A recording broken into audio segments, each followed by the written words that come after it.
अपने परिवार के साथ इस मीटिंग में उपस्थित हो, व्यक्तिगत रूप में, कलीसिया के रूप में। सभी को फिर से आने वाला प्रभु यीशु मसीह के नाम से मैं मेरा अभिनंदन और इस शाम की वक्त भी प्रभु के सन्मुख में बैठे हुए उसकी वचन सुनाने के लिए प्रभु ने मेरे जीवन में भी एक और अवसर दिया, उसके लिए मैं प्रभु को धन्यवाद करता हूँ। मैं चाहूंगा कि आप लोग सब अपने वीडियो को भी ओपन करके रखोगे तो ये क्लास होने से हमें आपस में तो संवाद भी कर सकते हैं। आप और कोई साउंड नहीं करोगे तो आपकी माइक भी ऑन करके रख सकते हैं। पिछले सप्ताह में अभी तक मेरे 7 क्लास हो चुका है। मेरा जो विषय जो है मसीह पारिवारिक जीवन, और ये विषय जो थोड़ा कठिन भी है, अधिक लोग इसको लेना भी चाहता नहीं है, टच करना नहीं चाहता इस विषय को। लेकिन इस विषय में हमें एक परिवार क्या है और परिवार की महत्व क्या होते हैं, परिवार किस तरह बनते हैं, और परिवार बनने के लिए शादी जरूरी है, शादी किस प्रकार होते हैं, और इसमें जो शादी होते हैं स्त्री और पुरुष शादी कर कर वो पति और पत्नी बनकर जो पारिवारिक जीवन शुरू होते हैं, और उस पारिवारिक जीवन में एक पति या पुरुष उसका क्या क्या आचरण होना है, इसके बारे में हमने पिछले क्लासों में विस्तृत रूप से हमने पढ़ाई किया है। करीब 4 क्लासों में उसके बारे में, जो पुरुषों के आचरण के बारे में हमने सीख लिया है। अभी जो समय आ गया है, अभी पारिवारिक जीवन में जो पत्नी या स्त्री, उनका क्या क्या जिम्मेदारियां हैं, वो पारिवारिक जीवन में किस तरह होना है, इसके बारे में आज हम पढ़ाई शुरू करेंगे। और अभी तक जितने भी बहनें इस बात को सुन रहे थे वो और उन्होंने ये सोचा होगा कि अभी तक ये सारे बात अपनी पुरुषों को अपनी पतियों के लिए बताया, उसकी सुधार के लिए ये सारे बातें बताया है, और हमें कुछ बताया नहीं। मैं आपसे, आप सभी से ये विनती करूंगा कि प्रभु का वचन दुनिया में एकमात्र जो बुक जो है, जो एक परिवार के आधार पर ही बने हुए हैं। और परमपिता परमेश्वर ने जो 2 संस्था को जो स्थापना किया है, एक तो उनकी कलीसिया है, और कलीसिया के साथ साथ परमेश्वर ने जो स्थापित किया है वो है परिवार। और परिवार परमेश्वर की देन है, और परमेश्वर की इच्छा है, और परमेश्वर की प्लान है, और परमेश्वर की योजना के अनुसार जो परिवार जो बनाए जाते हैं, परमेश्वर ये चाहते हैं मनुष्य, सबसे पहले परमेश्वर ये देखा है कि मनुष्य अकेला रहना अच्छा नहीं, तो इसलिए परमेश्वर ने उसको एक सहायक बना, और जो मनुष्य की जो एक हड्डी में से, रीढ़ में से एक निकाल कर जो स्त्री बनाया, और उस स्त्री को उसका सहायक के रूप में उसके साथ लाया गया है। और उसी तरह दोनों मिलकर एक परिवार के रूप में, दोनों एक होकर एक परिवार के रूप में बैठते हैं, और उस परिवार में प्रभु की आशीष साथ रहते हैं। और उस परिवार के बारे में पहले मैंने बहुत कह चुका है, इसलिए उसमें ज़्यादा कहना नहीं चाहूँगा। अभी हमने विषय की ओर हम चलते हैं। हमें उसके आधार पर एक आयत पढ़ेंगे, भजन संगीता 45 में से एक आयत पढ़ेंगे। मेरे भाई मुझे उसको पढ़ के सहायता करना। भजन संगीता 45 उसका 10 और 11वीं पद पढ़े।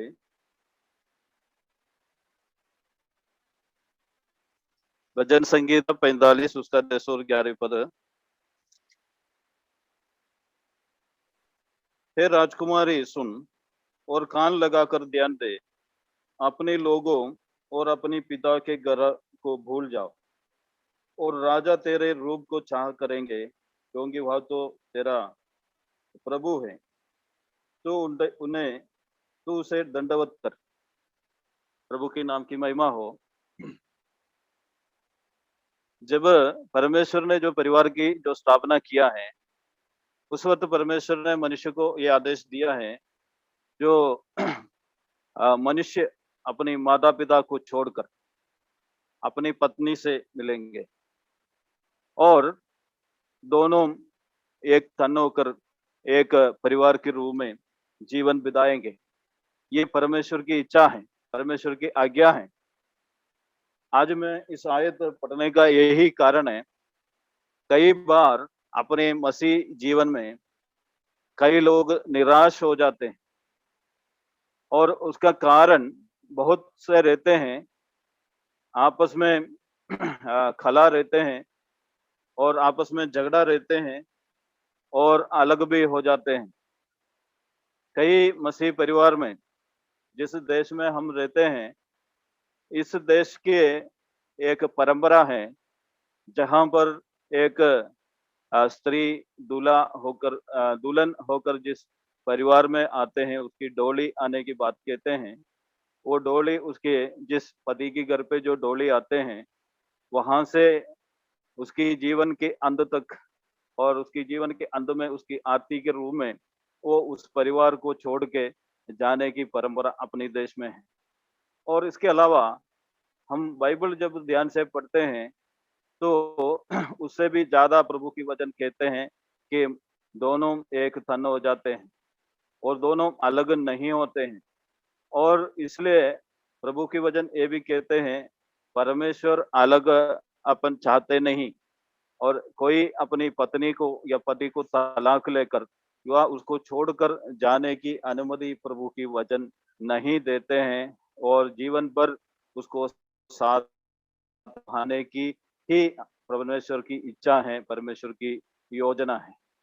लेकिन आजकल जो मॉडर्न जो समाज में आज हम रहते हैं और इसमें कई बार जो शादी होते ही उसी दिन से लेकर जो तलाक शुरू हो जाते हैं, पति अपनी रास्ता ढूँढ लेते हैं और पत्नी अपनी घर चली जाते हैं और इसी तरह दोनों एक होने की वजह दोनों अलग होकर, दुखी होकर जीवन बिताते हैं और प्रभु का वचन यही चाहते नहीं है।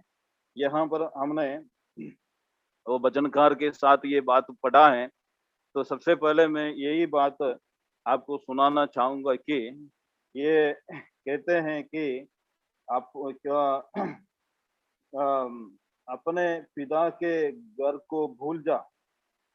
यहाँ पर एक बात जो बताते हैं, अपने पिता की घर भूल जाओ। तो कई परिवार में जो झगड़ा का कारण कई बार यही बात होते हैं, उसको अपने पिता की घर की याद आ जाते हैं और अपने पिता भी या अपने घर वाले भी, माता या पिता, भाई या बहनें इस बात के लिए सहमत भी हो जाते हैं, यार वहाँ पर तुम इतना ठीक नहीं है तो वापस आ जाओ, हमारे यहाँ पर कोई कमी नहीं है, हम आपको यहाँ पर सँभालेंगे। लेकिन मेरे यारों, मसीह जीवन या पारिवारिक जीवन ज़िम्मेदारी के जीवन होते हैं, कठिनाई के जीवन होते हैं, वहाँ पर परिस्थितियाँ आ सकते हैं, मुश्किल की घड़ियाँ आ सकते हैं और कई बार आपके विचार भी आपस में नहीं बैठते होंगे। लेकिन ऐसा हालात में आपको अपनी नहीं सोचना है, बल्कि परमेश्वर के ऊपर अपनी बातों को छोड़ना चाहिए। मतलब मसीह फैमिली पारिवारिक जीवन में उसका कामयाबी, उसकी सक्सेसफुलनेस 2 बात पर आधारित होते हैं। एक तो प्रभु की वचन पढ़ने से और दूसरी प्रार्थना करने से।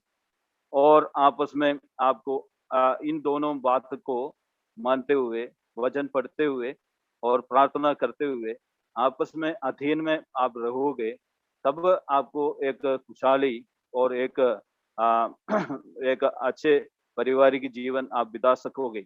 उसके लिए बहुत प्रार्थना की ज़रूरत है। प्रभु की सहायता की जरूरत है।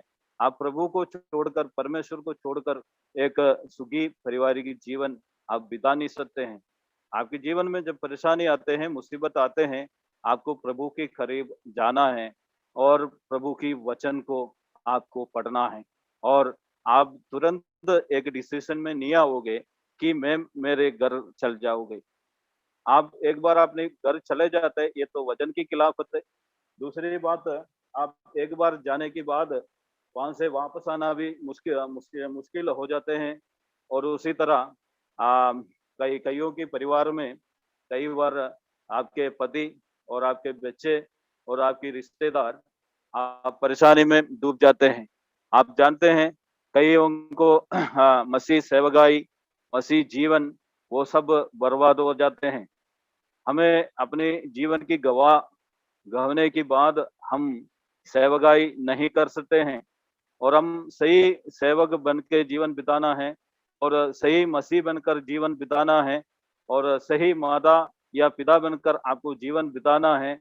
तो आपको वचन के अनुसार जीवन बिताना है। आपको ये बात भूल जाना है कि आपके पीछे आपके घर है, उसको भूलना है। इसकी मतलब ये नहीं है हमेशा के लिए उसको छोड़ना नहीं है, उससे आपको प्रेम रखना है, लेकिन उसके बीच में आपके परिवार वाला नहीं आना है। ये प्रभु की वचन ये कहते हैं। और वो तेरा प्रभु है, उसे दंडवत कर और पिता की घर छोड़े और अपनी पति जिसकी घर आपके लिए घर होते हैं, और उस पर घर में उसके दंडवत करते हुए, उसकी आदर करते हुए आप जीवन बिताओगे तो एक खुशी भरे हुए मसीह जीवन, पारिवारिक जीवन आप बिता सकते हैं। और आपको एक बात और ध्यान रखना है, जैसे हैं जो श्रेष्ठ गीत की जो किताब है, उसे मैं एक आयत तो पढ़ना चाहूंगा। श्रेष्ठ गीत और उसके 5वां अध्याय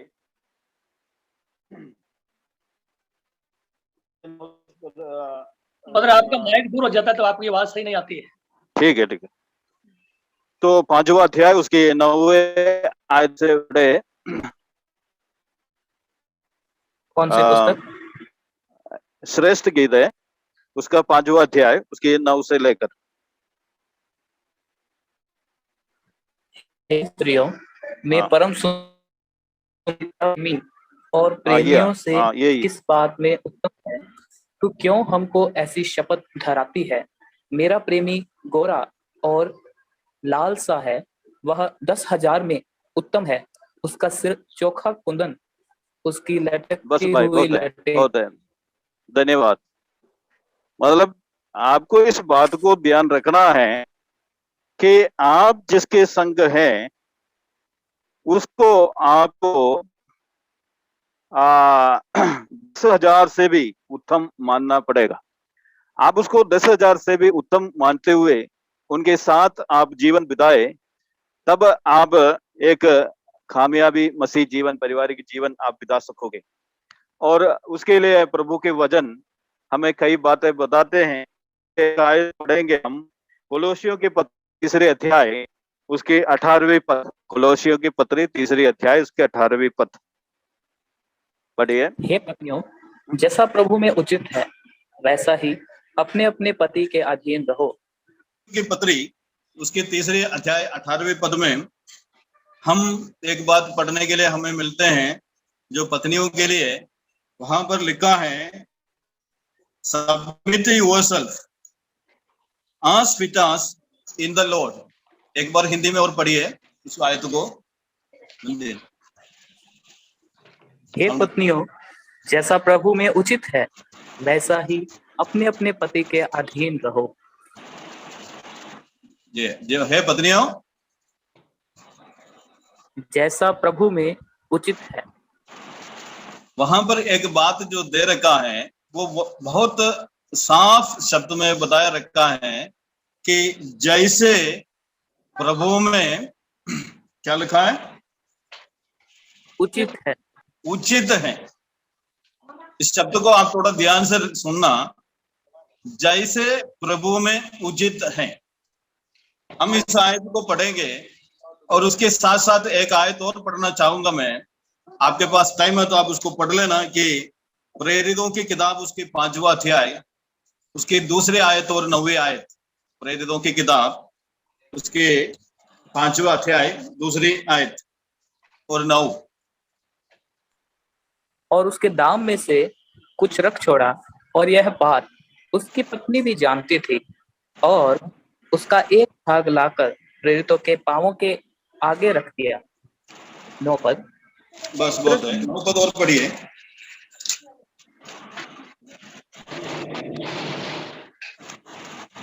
नौवें पद भी और पढ़िए। पतरस ने उससे कहा, यह क्या बात है कि तुम दोनों ने प्रभु की आत्मा की परीक्षा के लिए एक साथ किया है? देख, तेरे पति के गाड़ने वाले। धन्यवाद भाई, प्रभु आपको आशीष दे। कि यहाँ पर जो हनन्याह और सफीरा नाम की 2 व्यक्ति, दोनों एक परिवार है, पति पत्नी है। इन दोनों के लिए जो बात हमें सुनाई देते हैं, हम जहां पर पढ़ते हैं, जो शुरुआती कलीसिया में जो विश्वासी लोगों ने अपना जो भी संपत्ति थे वो सब भेजकर वो संपत्ति सारे प्रेरितों के पास समर्पित करते हुए वो अपना कुछ भी नहीं रखा और सब कुछ सबके लिए गिनती किया है। जो कुछ उसके पास थे सब कुछ वो प्रेरितों के पास दे दिया है और वो सबके लिए इस्तेमाल करने के लिए वो इस्तेमाल किया है। और यहाँ पर जो 2 व्यक्ति हनन्याह और सफीरा, ये दोनों भी विश्वास किया, प्रभु यीशु मसीह में विश्वास किया और प्रभु के सम्मुख में आए और प्रेरितों की बातों को उन्होंने मान लिया है और अपनी प्रॉपर्टी घर गृहस्थी सब उन्होंने भेज डाला और उसके बाद उसके उस धन को वो प्रेरितों के पास लाया। यहाँ पर हमें पढ़ने के लिए मिलते हैं कि और इसमें दूसरा पद में ये पढ़ा है, और दाम में से कुछ रख छोड़ा, और ये बात उसकी पत्नी भी जानती थी। यहाँ पर हम कोलोसियों की पत्री में ये बात पढ़ते हैं, और आप पति को मसीह के योग्य आप उसको अधीन में रहने के लिए यहाँ पर कहते हैं। आजकल कई परिवारों में ये बात हो जाते हैं कि अपने पारिवारिक जीवन में जब प्रभु के दास घर आ जाते हैं तो अपने पति या पत्नी के बारे में पूछते हैं, पति कुछ भी गलत काम करते होंगे जो एक विश्वासी के योग्य नहीं हो, ऐसे कई कार्य करते हैं। तो भी जो कलीसिया में और प्रभु के दास लोगों के सन्मुख वो कहते हैं मेरा पति बहुत अच्छे कार्य करते हैं, वो कोई गलत नहीं करते, बहुत अच्छे आदमी हो करके कहते हैं। चाहे तो वो थोड़ा सा तंबाकू खा ले या थोड़ा सा कुछ ऐसा कुछ भी कार्य करे, गलत कार्य करते हैं, तो वो ऐसे कहते हैं कोई बात नहीं, मेरा पति अच्छे हैं। ये मसीहों के लिए ठीक बात नहीं है। यहाँ पर हनन्याह की बात भी यही होगा, दोनों पति और पत्नी दोनों मिलकर कुछ बातों को छुपाने की कोशिश करते हैं। ये मसीह जीवन के लिए, पारिवारिक जीवनों के लिए इतना अच्छी बात नहीं है। और हमें एक सच्चाई की रास्ते से अपनी मसीह जीवन बिताना है। पति कुछ गलत कार्य करते हैं तो मसीह की योग्य तरीके से आपको उसको साथ देने की अनुमति नहीं है। आप उसको साथ दे नहीं सकते हैं। उसकी गलतियों को आपको मानना पड़ेगा, आपको उसको बताना पड़ेगा, और इस बात को प्रेरितों को या प्रभु की दास लोगों को, अपनी कलीसिया को भी इस बात बताना ही पड़ेगा ताकि वो सुधर जाए, अपनी गलतियों को छोड़कर वो सच्चाई की रास्ते चल जाए। यहाँ पर हमने देखा है, चाहे गलती कुछ भी हो, मैंने तो उसको उस तरह के उसके गिनती गिनने नहीं जा रहा है किस तरह की गलती है क्या है, इस तरह की बात बताना नहीं चाहते हैं। लेकिन हनन्याह और सफीरा दोनों ये काम किया। वो जमीन उनकी थी, वो प्रॉपर्टी उन्हीं की थी। वो जब भेजा दोनों मिलकर ही भेजा, और भेजने के बाद दोनों मिलकर और प्रेरितों के सम्मुख में उन्होंने झूठ बोला। उनमें से थोड़ा धन अपने के लिए, अपनों के लिए उन्होंने अलग रख दिया है, और उसकी नतीजा हमें आगे पढ़ने के लिए मिलते हैं। वो परिवार में वो परिवार खत्म हो गया है, सत्यानाश हो गया है। पगला उनका पति वहां पर प्रेरितों के सम्मुख गिरकर वो अपनी प्राण छोड़ा। और थोड़ी देर बाद हम 9वीं आयत में ये पढ़ा है कि पतरस ने उनसे कहा, ये क्या बात है तुम दोनों ने प्रभु की आत्मा की परीक्षा के लिए एक किया है, और परमेश्वर की आत्मा को परीक्षा लेने के लिए दोनों एक होकर झूठ बोलकर प्रभु के सन्मुख में वो सजा पा लिया है। दोनों के वहां पर एंड हो गया है। ये अपने मसीह जीवन के लिए, पारिवारिक जीवन के लिए एक बहुत अच्छे सबूत हैं, एक अच्छे सबक हैं। हम चाहे तो अपने थोड़ी देर के लिए, मतलब आप प्रभु के दासों के सन्मुख अपनी पति के लिए थोड़ा झूठ बोले या अपनी पत्नी के लिए थोड़ा झूठ बोले, उससे तो थोड़ी देर के लिए प्रभु के दास के सन्मुख में या कलीसिया की विश्वासी लोगों के सन्मुख आपको थोड़ा बचाव तो हो सकते हैं, लेकिन आगे बढ़कर ये बात आपकी मसीह जीवन का और पारिवारिक जीवन का अंत तक उसमें संभव हो सकते हैं। इसलिए मसीह जीवन में हम कोई भी कार्य करते हैं जो मसीह में जिस तरह योग्य, जिस तरह उचित हो, ऐसा बातों को ही आपको साथ देना है। अन्यथा वो परमेश्वर की आत्मा की सन्मुख वो अच्छा नहीं लगते हैं। और इसी प्रेरितों की किताब है, उसकी 16वीं अध्याय में भी हम ये पढ़ते हैं। वहां पर जो जेलर, जो उसकी 16वीं अध्याय उसकी 31 से लेकर पढ़ी है, प्रेरितों की किताब 16वीं अध्याय उसकी 31 से लेकर पढ़ते हैं। उन्होंने कहा, प्रभु यीशु मसीह पर विश्वास कर तो तू और तेरा घराना उद्धार पाएगा। और उन्होंने उसको और उसके सारे घर के लोगों को प्रभु का वचन सुनाया। देखो यहाँ पर ये जो भी जो निर्णय लेते हैं वो परिवार के साथ मिलकर वो निर्णय लेते हैं और वो उद्धार पाकर वो आशीष पाते हैं। एक निर्णय आप लेते हैं तो आप पारिवारिक रूप से उस निर्णय को लेना है और इसकी वजह से आप आशीष पाते हैं।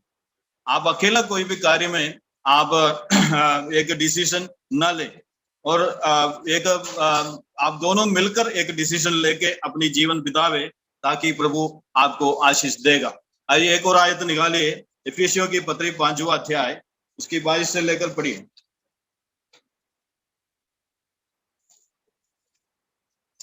हे पत्नियों, अपने अपने पति के ऐसे अधीन रहो जैसे प्रभु के। हे पत्नियों, अपने अपने पति को ऐसे अधीन में रहो जैसे प्रभु को है। और इसके 31वां पद और पढ़िए।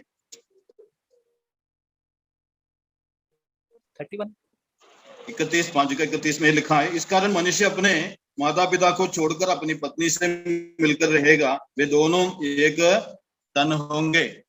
और यहाँ पर जो आयत हम 22 से लेकर जो 24 तक पढ़ते हैं वहां पर ये लिखा है, हे पत्नियों, अपने अपने पति के ऐसे अधीन में रहो जैसे प्रभु के, क्योंकि पति पत्नी का सर है और जैसे ही मसीह कलीसिया का सर है और स्वयं ही देह का उत्तर करता है। और जैसे कलीसिया मसीह के अधीन में है वैसे ही पत्नियां भी हर बात के अपने आप को अपने पति के अधीन में रहे। और यहाँ पर हम 31वां पद में एक बात पढ़ते हैं, वहां पर ये बताया है, साफ बताते हैं, दोनों अलग नहीं, दोनों एक तन है, दोनों एक मन है। और उसी हालात में आप जीवन बिताते हैं तो उसके साथ साथ ये बात यहाँ पर जो बताते हैं कि पत्नी को पति की अधीन में रखना है। ये अपने उसके लिए प्रभु के वचन एग्जाम्पल जो दिया है, उदाहरण के तौर पर ये दिया है, जैसे कलीसिया मसीह के अधीन में रहते हैं और कलीसिया का सर मसीह है।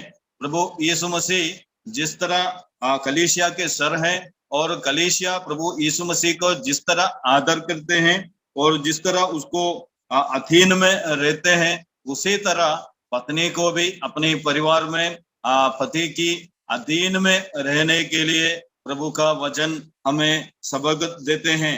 मतलब कई बार कई परिवार के जो समस्या, जो कई परिवार में जो समस्या की आरंभ इस बात पर शुरू हो जाते हैं कि पत्नी और अधीन में रहने के लिए तैयार नहीं होते हैं, और उनसे बात पूछते हैं, उसको बहुत सारे बातें कहने के लिए मिलते हैं। और उसी तरह उनमें जो सबसे बड़ी जो शिकायत जो आते हैं, ये आदमी मेरा पति जिस तरह मेरे जो आदर करना है, मुझसे जो प्रेम रखना है, वो रखते नहीं करके शिकायत भी आते हैं। लेकिन प्रभु के वचन ये कहते हैं, जो पति को अपनी पत्नी अधीन में रहने की इच्छा जो होते हैं, वो चाहते हैं, तो उसको भी जिम्मेदारी है कि वो अपनी पत्नी से उस तरह प्रेम रखे जिस तरह प्रभु यीशु मसीह ने प्रेम किया है। वो सर के पोजीशन में जिस तरह कार्य करते हैं, अपनी कलीसिया को जिस तरह प्रभु यीशु मसीह पालन पोषण करते हैं, उसी तरह पति को तो उसको अपनी पत्नी को उसी तरह पालन पोषण करना है, उस तरह प्रेम रखना है। ये पति की जिम्मेदारी है। और इससे बढ़कर पत्नी को पति के अधीन में रहना है और उसके आदर सम्मान देना भी है। और जब आप आदर सम्मान उसको देते हैं और पति उसको प्रेम रखते हैं और उसी तरह आप जाते हैं, तो भी ये 31वें वचन में ये कहते हैं कि दोनों एक तन होकर जीवन बिताते हैं। दोनों एक तन की, एक शरीर की पार्ट होते हैं। मतलब जिम्मेदारियां दोनों को बराबर मिलते हैं और वो बराबर दोनों अपनी जिम्मेदारी निभाते हुए जीवन बिताएंगे, तब जाके आप एक सक्सेसफुल विजयी परिवार जीवन बिता सकते हैं। उसके लिए आपका एकमात्र एग्जाम्पल बाइबल में ये दे रखा है कि जिस तरह प्रभु यीशु मसीह कलीसिया से किया है, और कलीसिया और प्रभु यीशु मसीह के जो आपस की जो रिश्ता, उस रिश्ता को आपको कभी भूलना नहीं। कई बार परिवार जने आस पड़ोस की लोगों की या अपनी परिवार के अन्य रिश्तेदारों के और बताते हैं, देखो उनकी पारिवारिक जीवन उस तरह होते हैं, वो बहुत अच्छे करते हैं, और वो पति पत्नी को प्रेम रखते हैं, पत्नी पति को प्रेम रखते हैं, उसी तरह करके वो करते होंगे। लेकिन हमें किसी और की नहीं देखना है, बल्कि हमें प्रभु यीशु मसीह की और कलीसिया की ओर देखना है, प्रभु की वचन की ओर देखना है, और उसमें कोई कमी नहीं है। और उसी को एक एग्जाम्पल के रूप में आपको लेना है। और इस बात को मैं फिर से एक बार और याद दिलाता हूं कि आपको एक विजयी मसीह जीवन, पारिवारिक जीवन बिताना है, तो सबसे पहले हम जो भजन संगीता में पढ़ा है, उसी तरह आपको अपने घरानों को भूलना होगा, घर की बातों को भूलना होगा। आप एक नए परिवार शुरू किया है और उस परिवार की ओर आपको ध्यान देना है, और आपको अपने पति को, जैसे हमने श्रेष्ठ गीत में पढ़ा है, उसी तरह आपको पति को आप उत्तम पति के रूप में आपको देखना होगा। और आपको इस बात को ध्यान रखना होगा, मेरा पति जो 10,000 से भी उत्तम है करके आपको उत्तम से उत्तम होते हुए उसको देखना होगा। आपको नजर उस पर उसी तरह रखना होगा, और उसी तरह आप रहते हुए और उसके अधीन में आप रहो जैसे मसीह में उचित हो। पति का हर गलती को छुपाते हुए नहीं, पति के साथ मिलकर गलत कार्य करते हुए नहीं। खास तौर पर अपनी मसीह जीवन में दुनियादारी लोग कर सकते हैं, लेकिन मसीह लोग ये नहीं कर सकते हैं। आपको अपने पति के साथ देना है, लेकिन गलत कार्य के लिए नहीं, सही कार्य के लिए, सच्चाई कार्य के लिए, प्रार्थना करने के लिए, वचन पढ़ने के लिए और वचन के अनुसार जीवन बिताना है। आपको समय पर आराधना में भागीदारी लेना है, और अपने बच्चे को आप दोनों मिलकर प्रभु की वचन सिखाते हुए उसको भी वचन के अनुसार उसको पालन पोषण करना है, और अपने समाज में एक नमूना बनकर आपको बने रखना है। जो लोग देख हैं, जो आपको जितने भी समाज के लोग या आस पड़ोस के लोग देखते हैं, वो लोग ये कहना चाहिए, देखो ये दोनों एक मसीह परिवार है, एक मसीह परिवार की पति पत्नी है, इसके अंदर कोई कमी नहीं है। देखो दोनों कितने आपस में प्रेम रखते हैं, दोनों आपस में कितने आदर करते हैं, और दोनों कितने सावधानी से जीवन बिताते हैं और वचन के अनुसार जीवन बिताते हैं। इस तरह एक अच्छी गवाही आपको बनाना है। ऐसे आप बनाने से आपको एक उत्तम परिवार जीवन आप बिता सकते हैं। और इसी तरह ये आपके मसीह जीवन में एक समर्पण की जीवन, एक आपस में आदर सम्मान करते हुए एक जीवन आपको बिताना है, और तब आप एक सुखी और खुशहाली पारिवारिक जीवन आप बिता पाओगे। जैसे आप जो हनन्या और सफीरा की जैसा नहीं, उसी में जो मैंने पहले ही बताया है, उस जीवन में प्रॉब्लम आ सकते हैं, परेशानी आ सकते हैं। आप सच्चाई को छोड़कर कभी जीवन नहीं बिताना चाहिए। प्रभु की वचन आपको ध्यान होना चाहिए। जो भी बात आप करते हैं, आप उस बात पे प्रभु की वचन के अनुसार है क्या करके उसको ढूंढना है। चाहे तो संपत्ति की बात हो, चाहे तो अन्य कोई भी बात हो, इन सारे बातों में वचन के अनुसार आप जीवन बिताओगे तो आप एक आशीष पाए हुए जीवन बिता सकते हैं। उसके लिए आपके ध्यान प्रभु की वचन की ओर दे, और प्रभु यीशु मसीह और कलीसिया की एग्जाम्पल हमेशा याद रखिए, क्योंकि प्रभु यीशु मसीह ने अपनी कलीसिया के लिए अपनी जान तक दे दिया है उन्होंने, और कलीसिया को जो भी तकलीफ थे, जो भी दुख पाना था, सब कुछ प्रभु यीशु मसीह स्वयं पाकर, और सारे दुख दर्द, सारे सजा वो स्वयं पाकर, इवन मौत तक वो कलीसिया के लिए उसने सह लिया है। और इसलिए इतना तक अपने मसीह जीवन में समर्पण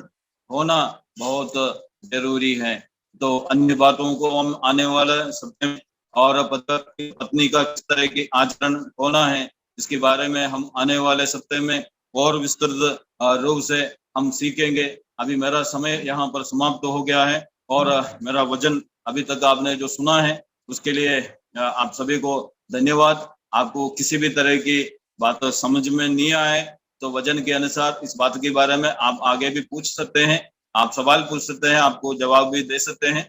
और हम प्रार्थना के साथ इस पारिवारिक जीवन आप बिताइए, आप आशीष पाए और आप सुखी रहे। उसके लिए प्रभु की आत्मा आप सभी को सहायता करे, मदद करे। प्रभु की नाम की महिमा हो।